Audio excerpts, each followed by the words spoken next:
Dungeons and Dragons players, I have some more free stuff for you, and this is going to be a pre-made skill challenge with a twist. And you can find it totally for free over on my Patreon, but let's talk about what it is. So in this scenario, your players are trying to find something, whether it's clues, proof of anything really, but they're trying to do it before they're caught. So whether that be by a returning NPC, a patrolling guard, or something else is completely up to you and how it fits into your game. You can use more than one goal to measure success in this scenario, should you want to. As an example, a player could choose to focus on distracting those who may catch the party rather than actively trying to find whatever they're looking for. So this is a way for the party to help achieve the goal without actually looking for that item. Maybe they go into the hallway and they attempt to persuade or deceive or put on a performance or even in athletics to try and push the NPC over. That could still count towards the goal, while the other players may stick to things that are actively searching for it, such as investigation, insight, and things like that. This allows for a lot of variety in achieving that goal and thinking a little outside of the box. This may be how a lot of people already do their skill challenges, but not everybody does, so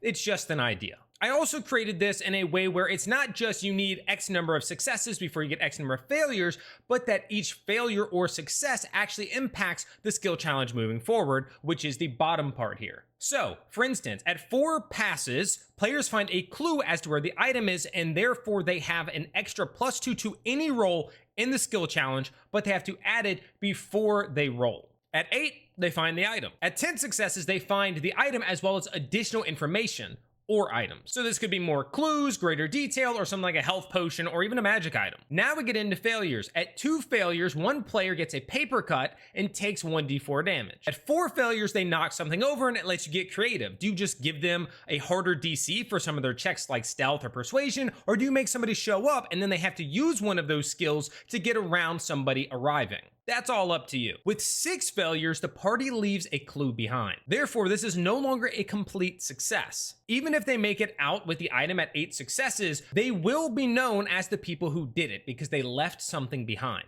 At 8 failures, assuming they reach this number before they get the successes they need, they're caught in the act. And there you have it. That is the Hurry, They're Coming skill challenge, which you can get for free on my Patreon. My Patreon is linked in my bio. You just go there, click the beacons link, and then head over to the Patreon. If you enjoy that and some of the other content I have on my Patreon, you could, of course, always become a paying subscriber, which I would appreciate greatly, but you don't have to. Tons of free content over there. And if you want more content just like this, make sure to follow.